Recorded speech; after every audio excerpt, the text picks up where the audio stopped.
Comilla rock আফার কাছে ক্ষমা চাইতেছে নোয়াখালীর মনু। ভাবিও করিও কাজ করিয়া ভাবিও না। আলাইকুম, আমি মোহাম্মদ আবু তালেব।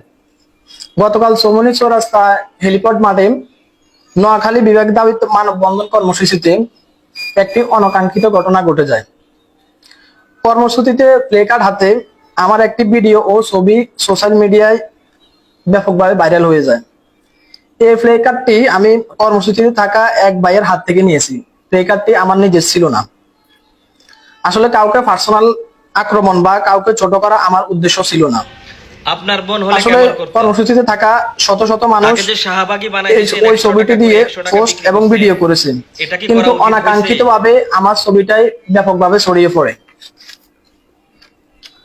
যে কোনো আন্দোলনে এমন অনাকাঙ্ক্ষিত ঘটনা ঘটে যায়, আর আমার এমন অনাকাঙ্ক্ষিত ঘটনার জন্য আমি লজ্জিত এবং সবার কাছে ক্ষমা প্রার্থী। কে বা কারা আমার ফেসবুক পেজটা নষ্ট করে দিয়েছে, যার কারণে আমি আমার ব্যক্তিগত ফেসবুক পেজ থেকে ভিডিও বা কোনো বার্তা দিতে পারিনি। আরেকটা ব্যাপার হচ্ছে, আসলে ভুল মানুষই করে। আমি একজন মানুষ, আমি ভুলের ঊর্ধ্বে না। আর যে বোনের ছবি দিয়ে এই ঘটনাটি ঘটেছে, আমি ব্যক্তিগতভাবে ওই বোনের কাছে লজ্জিত এবং ওনার কাছে আমার আবেদন, উনি যেন এই ব্যাপারটা ক্ষমা সুন্দর দৃষ্টিতে দেখেন। ধন্যবাদ, সবাই ভালো থাকবেন। আসসালামু আলাইকুম। নোয়াখালীর মনু ভিডিওটি আপনারা সবাই একটু বেশি করে শেয়ার করে দিবেন।